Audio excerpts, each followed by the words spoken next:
Gai ategu y croeso hefyd. Ydy mae'n noson hanesyddol am mwy nag un rheswm. Yn gyntaf oll, allwn ni ymolchi o'n y ffaith, dyma'r cynhyrchiad cyntaf un gan ein Theatr Genedlaethol i gael ei ddarlledu'n fyw i sinemau ledled Cymru. Ac yn sicr ddigon mae rhywun yn croesawu y bwriad hwnnw, oherwydd mae o'n ymestyn cyrheiddiad a hygyrchedd y celfyddydau yma yng Nghymru sydd yn holl bwysig. Mae o'n hanesyddol hefyd oherwydd mae geiriau y bydd yr actorion hynny yn Castell Caerphilly yn ei llafaru heno. Geiriau Gwyn Thomas ydyn nhw. Ac fel y gwyddo'n ni bellach i gyfraniad creadigol o launo i ni fel Cymru oedd y cyfieithiad ysblennydd egniol hwn o'r ddrama fawr Shakespeare, Macbeth.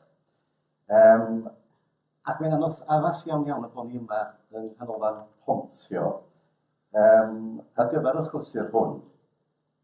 Oherwydd mae gyda'r ddinas hon, heblaw mi Gynefin, fora oes wrth gwrs yn Hannah Grisia a'r Blaena, ond gyda'r ddinas hon roedd Gwyn yn cael ei eniaethu am ran fawr o'i fywyd.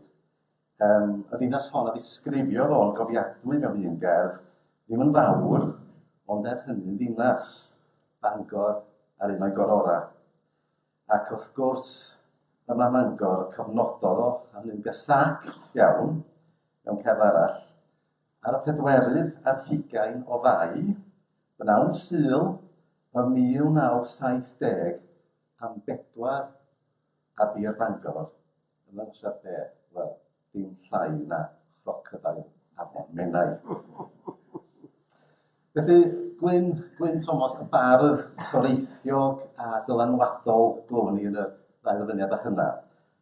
Ac mae'n siŵr gen i na dyna'r canfyddiad cyhoeddus, cryfau un ohono fo. Ond yn sicr ddigon ni dyna ben draw i gyfraniad o bell ffordd. A dyna'r rheswm dros y sgwrs hon heno.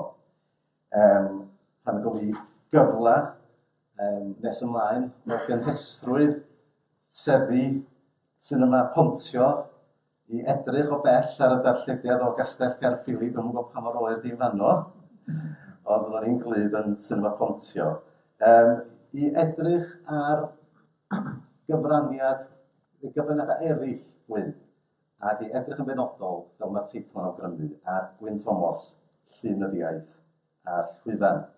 Ac mi gai droi felly at ynghlwmni heno efo'r Will a Jason, a gofyn falle, Will, i ti gychwyn, be oedd gan Gwyn efo'r syniad yma o Lunyddiaeth yn 1977 yn wreiddiol? Dwi'n meddwl bod ti'n bwysig pwysleisio ar y cychwyn bod Gwyn wedi fagu bron yn y sinema yn Stiniog.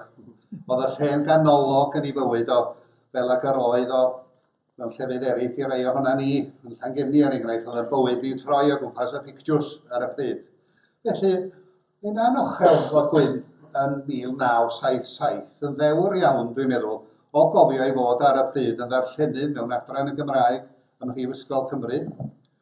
Yn mentro dweud, heb lewyn ar ei dawod, bod dyddiau'r llyfr, bod dyddiau diwylliant y llyfr dwad yn brysur ddwad i ben, a bod rhaid i ni ail edrych ar natur y diwylliant Cymraeg. A chyfadda pethau digon anesmwyth ar y pryd. Bellach, oedd o'n dadlau, nid y llyfr, fel dydys i, ond y gweledol sy'n mynd â bryd pobl. Hynny di, diwylliant y sinema a diwylliant y teledu.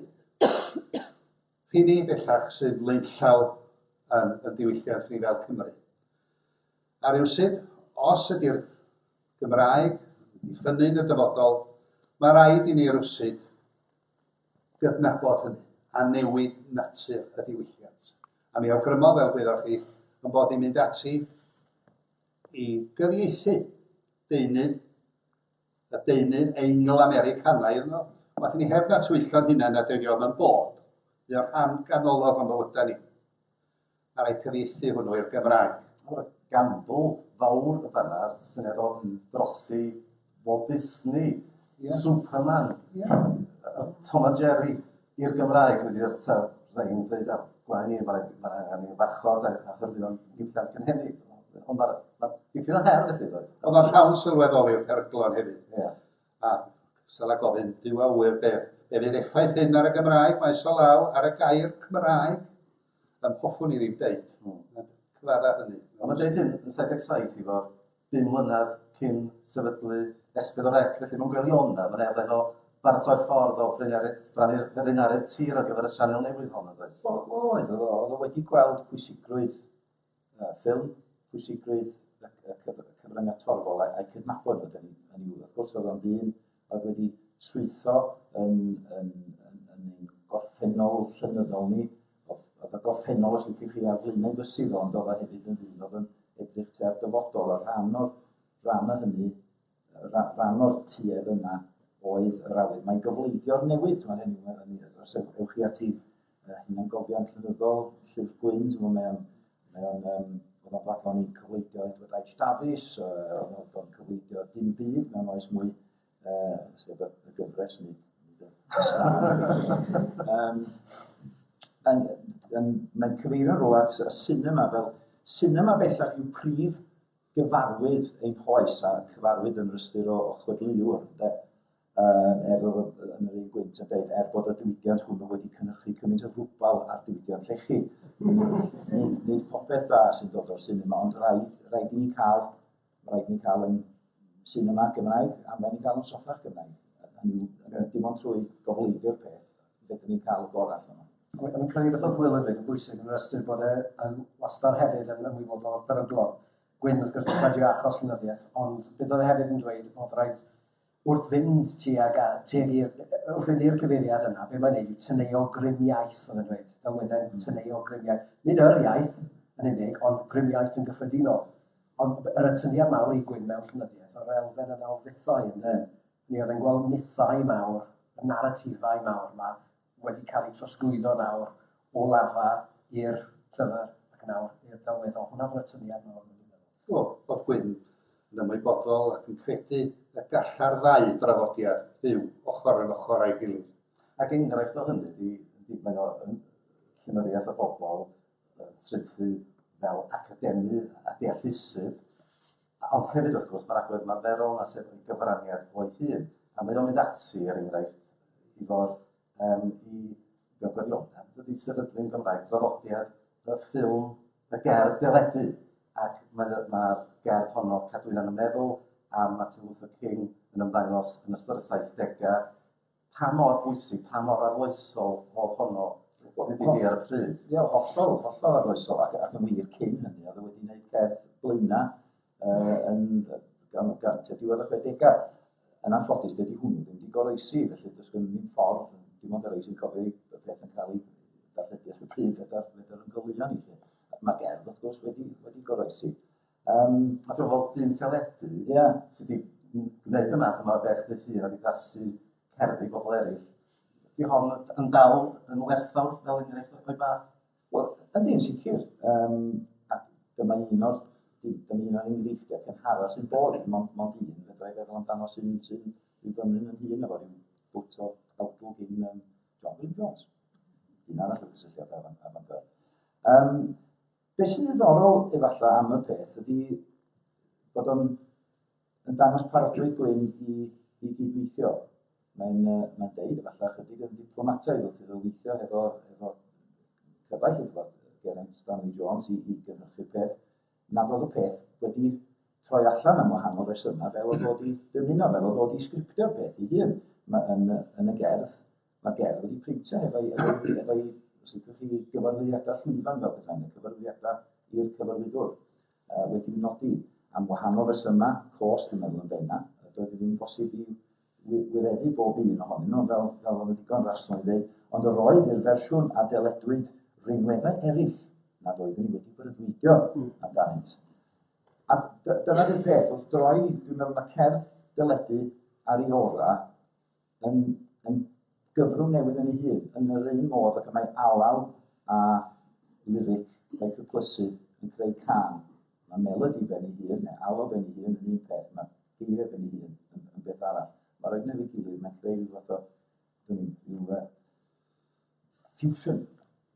o beth. A dwi'n meddwl yn sicr mi lwyddodd yn y cywaith yna.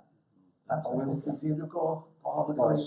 darlledu? Dwi'n meddwl pwynt pwysig yma ydy cofio wrth a greu cerdd ar gyfer teledu neu ffilm. Nad ydy'r delweddau yn adlewyrchu'n slafaidd y geiriau yn unig. Mae rhaid i defnyddio nhw'n fwy dychmygus, weithiau fel gwrthbwynt i'r hyn sy'n cael ei ddeud. Hynny ydy, mae Gwyn yn defnyddio ffilm darna o newyddion am Martin Luther King yn honno. Hynny ydy, sy'n wahanol o ran cynnwys i'r hyn sy'n cael ei lefaru. Hynny ydy, mae'n beryg i rywun defnyddio ffilm, dim ond i adlewyrchu'r delweddau yn slafaidd sydd yn mewn cerddi. Neu i osgoi hynny yn gelfydd iawn yn y gerdd arbennig yna. O'n i darllen hon yn ddiweddar a cael yn syni eto o'r newydd gymaint o wahanol ffurfiau barddonol sydd yna. Mae'n darnau o ailadrodd yna, mae'n darnau o narratif hir. Dan y Beiblaidd. Dan y Beiblaidd, ie. Hefyd, mae'n edrych yn syml iawn ar y dudalen, ond mae'n darn o diwedd lle mae'n nydryddu mewn 3 neu 4 pennell I Have a Dream Martin Luther King. Mae'n edrych yn hynod o syml, yn simplistic weithiau. Diwch i wneud yna, mae'n fater holl o wahanol. Hynny yw, mae cerdd y ledi, mae'n gymaint o grefft i mewn i hwnna. Mae'n symud danol mewn gwirionedd. Ond dyn ni ddim meddwl am y gerdd y ledi fel unffur. Mae yna adeladwaith, mae yna strwythyr cyfewin fanol wedi mynd mewn i hwnna. Dwi'n symud ymlaen at ffilmiau fel genre felly. Mi oedd Gwyn, da ni'n gwybod, yn sgit am ei ffilmiau, pictures, chydig eitha rhyw. Ac mae'n sôn, mae'n benod yn does yn y gyfrol hon, Llyfr Gwyn, wedi neilltuo i'r diddordeb hwnnw. A mae'n sôn am apel Walt Disney, ffilm Walt Disney o'n hogyn ifanc. Mae'n sôn am apel westerns. Ac mae'n sôn am Steven Seagal, ond nath o fethu am perswadio i, ynglyn â'r unwedda Steven Seagal. A dwi'n mwyn am Jenny, bod o'n sôn am un man fan hyn, ac dwi'n di gyngerdd yn Llandudno i gwrando ar dyn nhw'n canu.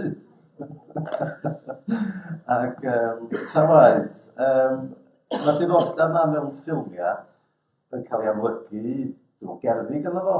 Mae'r gerdd gynnar yn ei gyfrol gyntaf un o chwedl y ffynhonnau, dwi'n mynd am Marilyn Monroe. Oes. Mae'na gerdd diweddarach, Wmgawa am Tarzan. Ac mae'na sicr, da chi'n cofio'r gerdd, narratif wych hwnnw, mae Gwyn yn sôn am ieithus iawn yn Llyfr Gwyn, yr hwyl ag ar ôl yn sgwennu hon, Siglwyr Rhododendron. Ac yn honno mae'na gyfeiriad at Boris Karloff a Creature from the Black Lagoon. Felly mae o'n i elfen yn amlwg fan hyn. Ond nid just yr ymddiddori, nid just yr ymhoffi, ond hefyd y gwneud. A mae hwnna wastad yn nodwedd ar gyfraniad Gwyn. Mae'n gyfraniad gweithredol, gyfraniad ymarferol bob tro.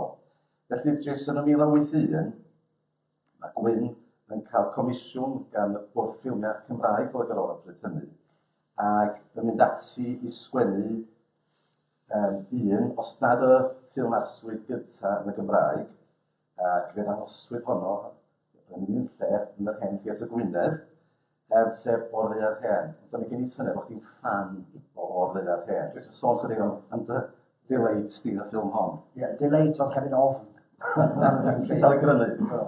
Mae, wythig i, felly o'n i'n 10 oed yn 1981, ac dyma profiad i O'r Ddaear Hen. Oedd criw ysgol Gymraeg wedi mynd i Theatr y Werin yn Aberystwyth i weld O'r Ddaear Hen, i fwynhau beth oedd yn cael ei filio fel double bill. A rhan gyntaf y double bill ddwededig oedd Sir Wynfor Plwmsan. Ac ail hanner o'r Ddaear Hen. Wel, ie, raslas bach am awr yn wir. Achos dwi'n cofio cyd-disgyblion i fi a mynenu glith nhw wedi cael, wel, yr ofn mwyaf danol, yn gwirionedd, o weld O'r Ddaear Hen. Ond dyna tro cyntaf i ddod ar draws Gwyn, ond nath e ddim yn perswadio i beidio allan mwy o Gwyn. Felly Gwyn trwy cinema neu... Trwy cinema i weld. Ie, mae hwnna'n gymwys mewn gwirionedd ar ffordd, yn diwedd. Yn ddiweddarach wedyn, gwerthfawrogi Padriciodd Gwyn yn chwarae. Mae chi'n y teitl. So ni'n gwybod ble mae'r teitl yn dod. O'r Ddaear Hen. Cywir gyda'r Gwilym. I'r haf.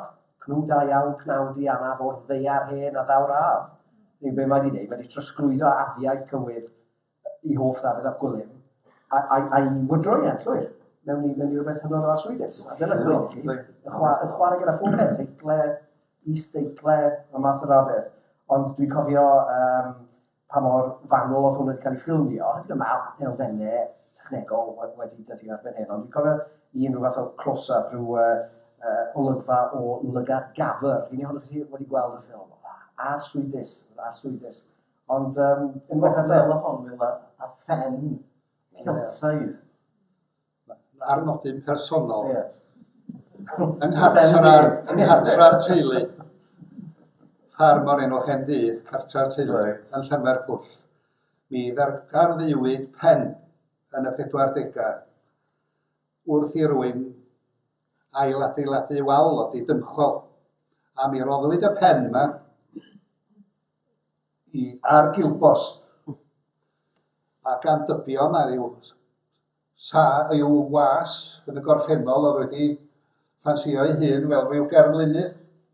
Ond mi ddoth rhyw aelod o'r teulu yn draw a sylweddoli na hwn yn bwysicach fydd ar pen at Ann Ross, oedd yn archeolegydd y Brifysgol Lerpwl.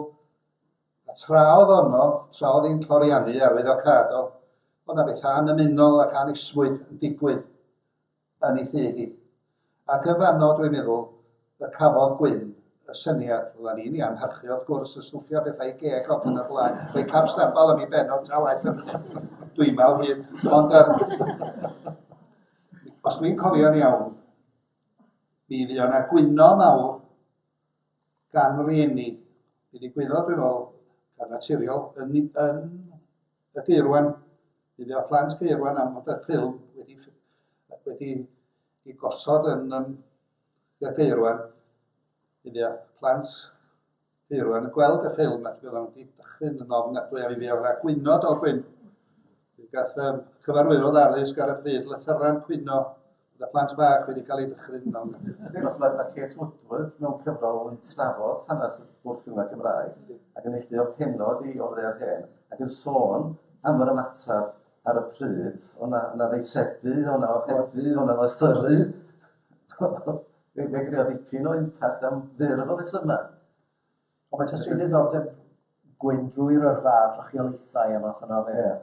A beth sy'n ddiddorol yw, ti'n diwedd i yrfa, nath e gynnwys fersiwn y stori fer o'r ffilm yn ei gyfrol trochiolaethau. Felly, unwaith eto fe mynd i chwarae gyda chyfryngau ac yn y blaen, trawsffurfio pethau, a yw pethau gweithio ar y sgrin ac wedyn trawsffurfio nhw i lyfr ac yn y blaen. Felly, oedd e'n di-stop yn y modd oedd e'n arbrofi gyda deunydd. Ti wedi sôn am dywyllwch, diolch ac o'n twllur cyfeiriad yna gan Dafydd ap Gwilym. So ni'n symud falle at ei gyfraniad o i'r theatr. Mi oedd o yn dod yn olygydd diwedd y 60au ac yn ystod y 70au, cyfres bwysig iawn gan Was Prifysgol Cymru, cyfres Dramau'r Byd, ac yn rhan o'i argyhoeddiad o, pwysigrwydd cael y testunau hyn yn Gymraeg ac i ymestyn yn actorion i reid y cyfeithiadau gwych yma iddyn nhw. Mae o'i hun yn mynd ati, wrth gwrs, yn y gyfres honno, i gyfieithu 2 destun. Un ohonyn nhw, Diweddgan, Samuel Beckett, drama hynod dywyll, a mae pegwn arall i'r dyn a rhywun yn cofio amdano yn Gwyn, o ran ysbryd, natur Gwyn. Be fennodd o at y drama hon? Wel, yn sicr, bod yna brindar testunau roedd drama fel pwnc yn dechrau cael ei ddysgu yn niwedd y 60au. Pan oedden ni yn nghanol y 60au yn y coleg yn astudio drama, oedden ni'n gorfod dibynnu ar rhywbeth oedd ar gael. Llafur cariad rhyw ddarlithydd yn paratoi testunau yn cyfan ni. Ond oedd angen, dirfawr angen, testunau ar adrana Cymraeg a'r yn sicr adrana drama yn y cyfnod yna. A mi gyfieithodd Gwyn, wel, neu'r gyfrifol, fel golygydd am Bwsin o ddramau, ac o, wrth gwrs, yn gyfrifol am gyfieithu Diweddgan y ddrama dywyll honno. Wel, mae hyn yn codi pwynt pwysig, dwi'n meddwl, ynglyn â gwaith Gwyn yn ei gyfanrwydd. Sut mae modd dweud hyn? Mae Gwyn yn hoffi hwylio'n agos at y gwynt gwacter ystyr dwi'n iawn. Fel wrthi fodd rhyw ddod i nabod yr ochr arall felly. A mae yna ragymadrodd oes Jason yn Un o'r pethau gorau sgwennodd o. I'r ddrama yna yn cydnabod cystal a dweud, da ni gyd rwsyd yn teimlo fel hyn, da ni'n teimlo'r gwacter ystyr yma. A mae o'n dweud, mae'n cyd-destun yr araith ola na Macbeth, sydd i radda yn gronodeb o'r safbwynt abswrdaidd, hynny ni, it's a tale told by an idiot, full of sound and fury, signifying nothing. Hynny ni. Fel sôn am ymweliad UNESCO Yndi. a Bangor, ynddi. Dwi'n cofio fan ar ein, a ni fa'n cofio hynny'n iawn. A UNESCO yn dweud bod y cyfan mae o wedi gyfleu fel dramodydd, wedi gyfleu yn yr araith honno gan Shakespeare gan rifod yn gynt. Ydy, mae'n anodd. Jason, oeddech chi'n cyfeirio am y benig at argymadron ac yn Ie. gyfrifon Ie, dwi'n meddwl- agorad ydych chi? Un o'r pethau rhyfeddus sgwrs Gwyn, mae mor gywysgedig, mae mor dyn. A mae'r edmygiad mawr yma sy'n ganddo fe, sy'n ganddo Beckett, a am y pegwn a Beckett mewn llawer o ffilm, ond beth sydd yn dynnu fe yw bod y ddau ohonyn nhw'n wastad yn aros am rhyw, be mae'n galw ddatguddiad goriwth naturiol yn credu i dermau. Y syniad yna o aros, y dewrder yna i aros ac yn ymlaen, y dydd-sadwrn yna o'r 3 diwrnod, y dydd-sadwrn yna sy'n mynd ymlaen yn byth ac yn ymlaen. Mae elfen o her yna. A hefyd, un o'r pethau mwy diddorol am yr argymadron yna yw lle mae fe yn dweud bod myfyrdod Beckett ar yr argyfwng gwacter ystyr yma, nid yn argyfwng sy'n deillio o mae Duw wedi marw neu triaidd, ond yn hytrach yn mynd nôl i lyfr y pregethwr. Hynny yw, mewn tawelwch y mae dyn yn y madael ac yn y blaen. Mae'r syniad yna o roi creiddiau beiblaidd i Beckett, mae gan Beckett i adleisio beiblaidd, ond mae'r edmygiad yna, mae'r empathy yna gyda Beckett ar gyfer y rhan arbennig yna, a dwi'n llawer iawn am Gwyn. Felly dyna enghraifft o Gwyn y cyfieithu dramau, a throi wedyn at ei gyfraniad o fel dramodydd gwreiddiol.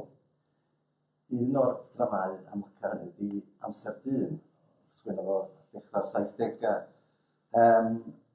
Ac o'n i'n edrych yn Llyfr Gwyn, lle mae yna restr o'r cast i atgynhyrchu, Will, ac wyt ti yn yna, di dy restru.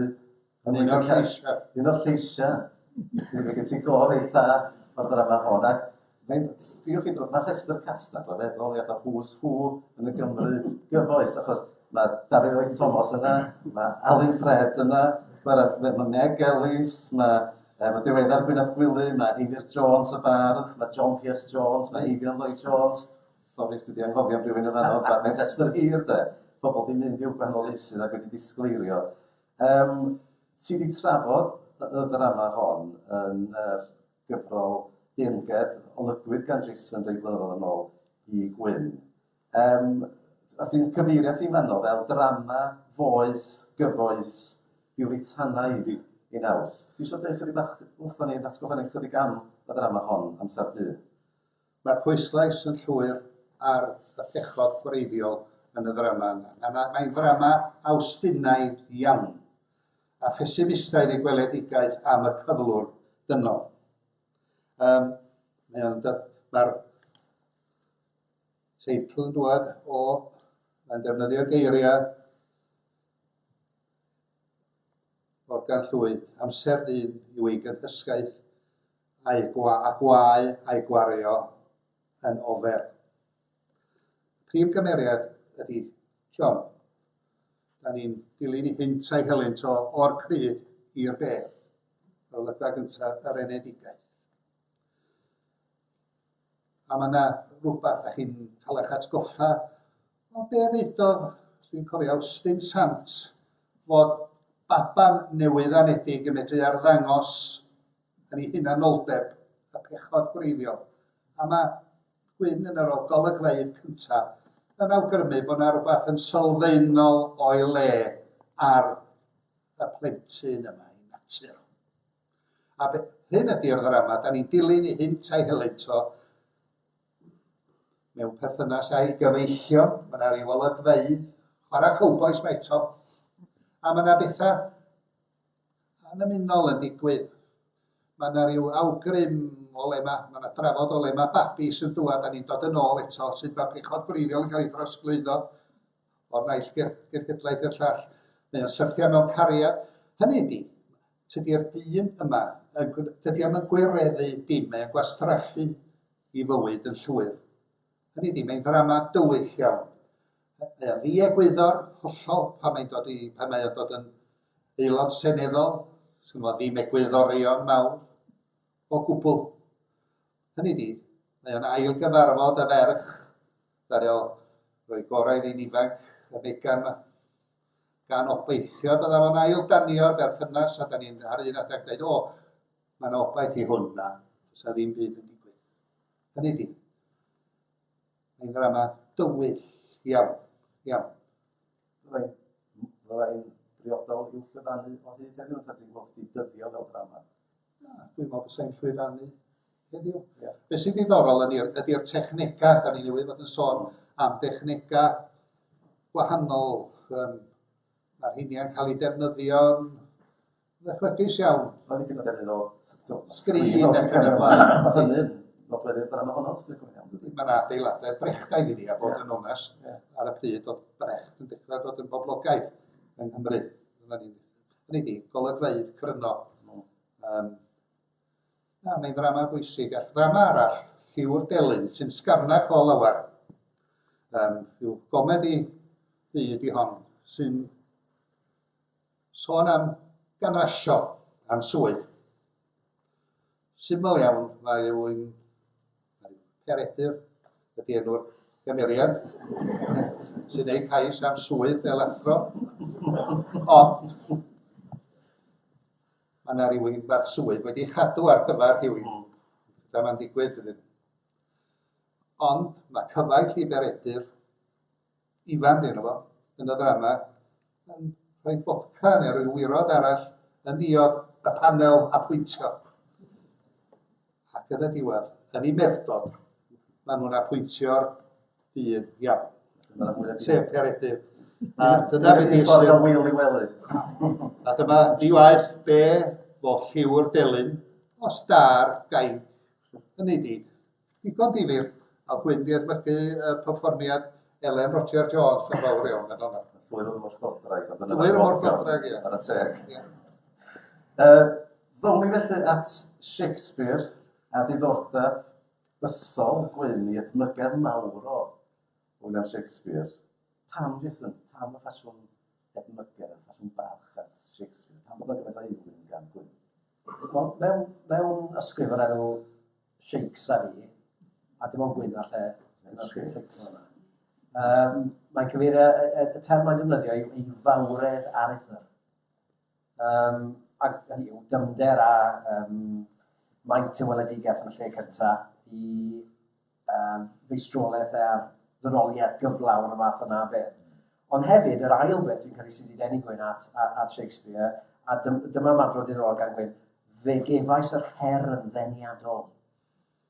Hynny yw, dim ond gwyn sy'n gweld her yn ddeniadol. Ni'n meddwl chi'n wedi'r afel ar hwnna, gweld y peth o sialens na fe, a chodi'r sialens yn y cyswllt yna. Ond hefyd, beth sy'n diddorol gyda gwyn, tair cyfrol o gyfeithadau llawn, Breuddwyd Nos Olifa, Dymysgol ac yn awr o beth.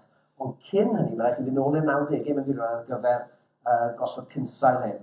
Oherwydd fe nath addasu hanner dwsin ohonyn nhw, Macbeth eto yn eu plith nhw, ar gyfer fersiwn cartŵn. Ac o hynna, hynna'n rhywbeth sydd wedi... Os ti'n cofio'n iawn, oedd yn cael ei wneud yn Rwsia. Oedd Chris Grace, yr comisiynydd animeiddio Guinness Book ar y pryd yn ddyn o weledigaeth ac wedi gweld y ffordd o gallu gwneud pethau o safon ucha yn rhad lle. Mae'n drafodiad o stop frame animation yn fanna lle felly di manteisio ar hyn. Ond wrth gwrs fersiynau telfredig oedd nhw'n dod o'i sialens ei hun yn ei gywasgu. Dyna drama yn mynd o heno di un o'r ei byrra. Wedyn nid mor fyr a camp i ffitio galwyn mewn i gwydr peint. A dwi'n meddwl bod Emyr Edwards yn ei sylwadau fo mewn rhagair i'r rhaglen, bythefnos heno, yn sôn bod yr elfennau occult yma, bod yn bwysleisio hwnna. Oedd hwnna'n amlwg yn rhan o'r apel yn Macbeth, sydd oedd rhywun yn ymlygu. Ie, arwrol, a'r gwrth arwrol, yna rhywbeth sy'n rhywbeth sy'n llawer iawn efo'i gerddi yn yr ystod. A beth am, ydy, wel ti'n jyst yn y sôn, nid dyma'r cyfeithiau cyntaf o drama lawn gan Shakespeare, yn mynd ati i gyfieithu y Tempest, fel y Dymestl, ac mae'n cyfeirio'n llyfr gwyn at y Tempest fel un o'i hoff darna o ddefnyddiaeth i stydio yn yr ysgol.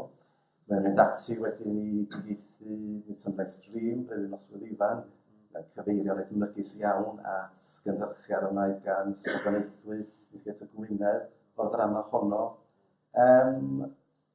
Wil ti di edrych, ti'n bod, yn amser yn mynd yn ei blaen, ond yn gryno iawn, ti'n bod, lle sa ti'n osod yn olyniaeth cyfieithwyr flaenorol o waith Shakespeare, J.T. Jones, T. Gwyn Jones a gyfieithodd Macbeth o'i lan, wrth gwrs. Na i ddim yn melaethu am y cyfieithu fi ar Shakespeare yn y 4eg ganrif ar 15. O ganol y 4eg ganrif ar 15 ymlaen, gan ddechrau'r Steddfod a berffro y 1849 gan Pedair Mostyn, ond taim ar ôl hynny. Noson arall. Noson arall. J.T. Jones yn sicr dwi'n edmygu mawr ohono fo. Coeth iawn. O John Gwilym hefyd a dweud y gwir. Oed. T. Gwyn Jones, mae gen i barch mawr ato fel barn. Y modd i ddarllen o hyd. Ond, am ryw reswm, mae'r fersiwn sydd gynnon ni mewn rhyddiaeth. Ar ffurf rhyddiaeth. Ar gyfeithiad mydryddol. Gyfeithiad tryddiad sydd gan T. Gwyn Jones. Ond, mae o braidd yn glogyrnaidd a llenyddol. Hynny di, cyfeithiad cyfnod arbennig, a mi gychwynnodd i gyfeithio niwedd y 4eg ganrif ar 15 o Jason. A mi oedd i gwblhau o erbyn 1938 pan lwyfanwyd cyfeithiad yna'n Llanelli, dan gyfarwyddwyd dynas o'r enw Meriel Williams, oedd yn un o aelod o gwmni Howard y Walden Castell Away, cwmni Llangolled.